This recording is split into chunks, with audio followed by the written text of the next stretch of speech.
Okay, guys, this video is going to be about the people of World War I. Like I've been saying, this whole unit, to fully understand when we get to World War II, the leaders of World War II, we first have to understand what they were doing in World War I. So we have Adolf Hitler. We've looked at him in depth this unit, looking at primary sources last week. But he is a poor loner and unsuccessful painter. He does not get into art school. He is a failure at that and goes home. His mother dies. We talked about that a couple of days ago. But that is where he is. These are some of his paintings. I think when we think of Hitler in art school, we think of him failing art school because he's not very good. But with these paintings, we do see that he does have some talent, just maybe not enough to get into art school. Here's another one of his paintings. Some people said that his shading was off. That's maybe why. Others say that he wasn't good at drawing people. So that might have been a factor too. But nonetheless, these are actually really good. I actually like this one better than the first one. But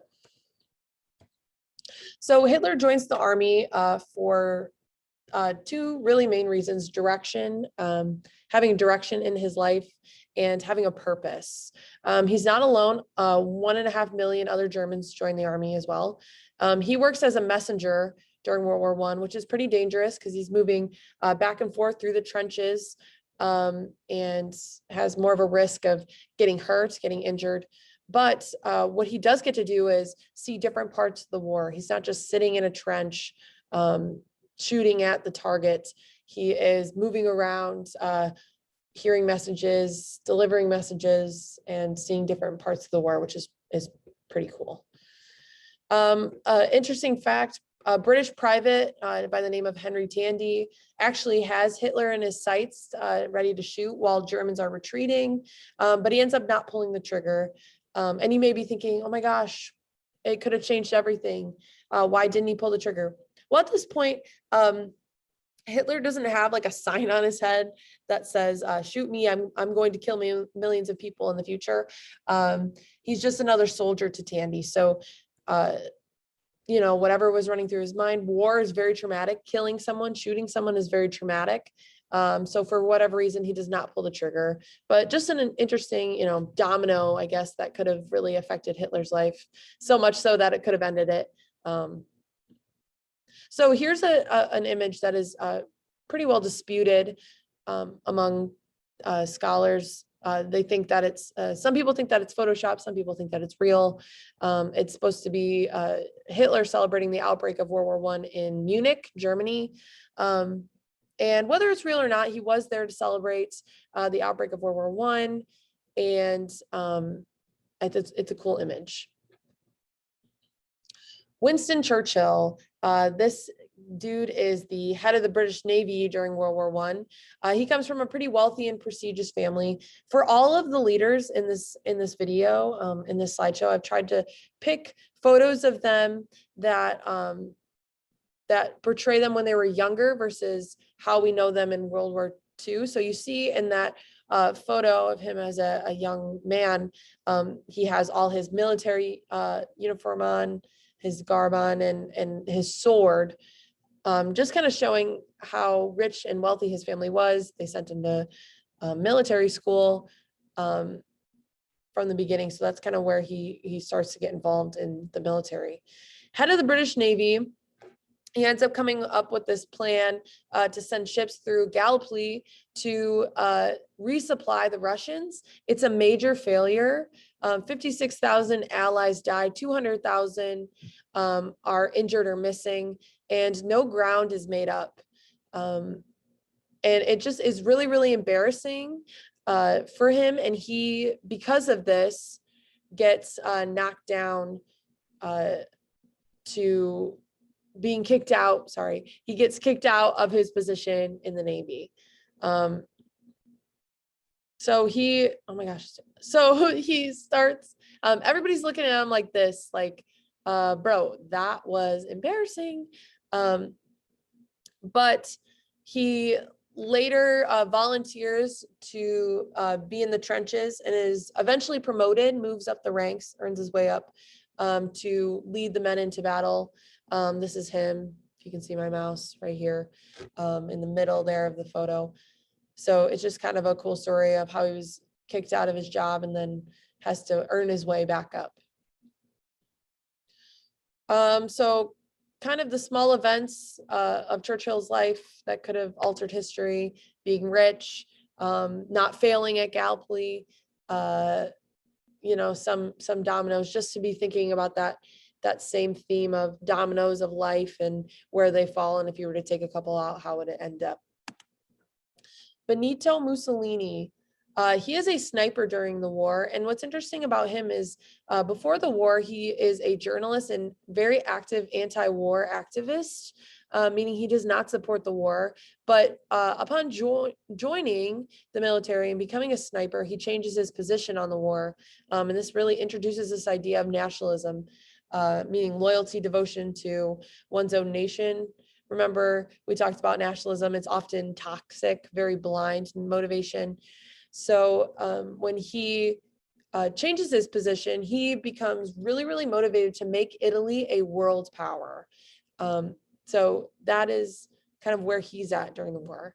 We have Vladimir Lenin and Joseph Stalin.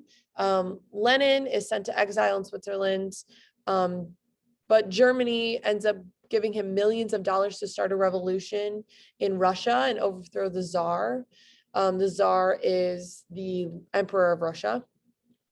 Stalin ends up meeting Lenin, and they both work together to stockpile weapons and raise the militia in order to overthrow the Russian monarchy. So that's them sitting together talking. There is really quick. So the Germans agree to let these guys work together to overthrow the Russians, but only if they promise to take Russia out of the war, and they win this deal. They take Russia out of the war. They start the revolution. There's a book detailing this. It's called Animal Farm. I read it my freshman year of high school.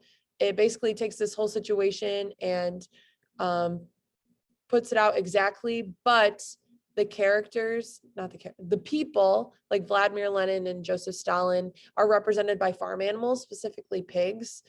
So they're working to take over the farmers, which represent the Tsar and the Russian monarchy. So it's really interesting if you ever read it.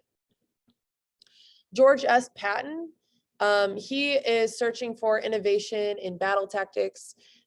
He's fighting on the border against Pancho Villa, and he decides to have this idea of putting guns onto cars, which I have pictures of. I'll show you.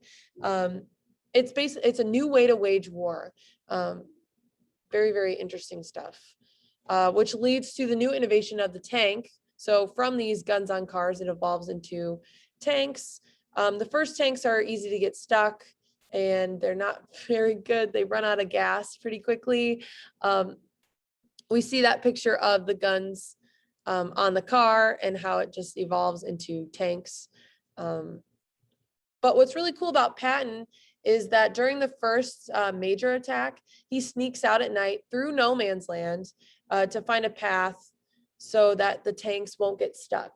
And if you know anything about no man's land, the trench is here, the other trench is here, and in the middle is no man's land. So it's a pretty dangerous place to be, especially at night when you're not able to see very well. That picture down there is no man's land, and then we have that picture of the tank kind of flipped over.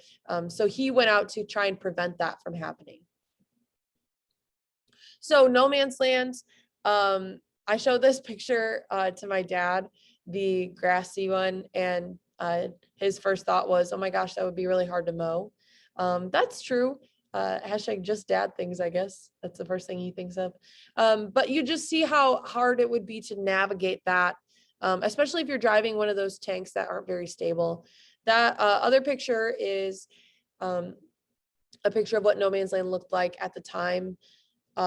So very muddy, very gross, lots of puddles, not easy to maneuver, walking, let alone a huge tank.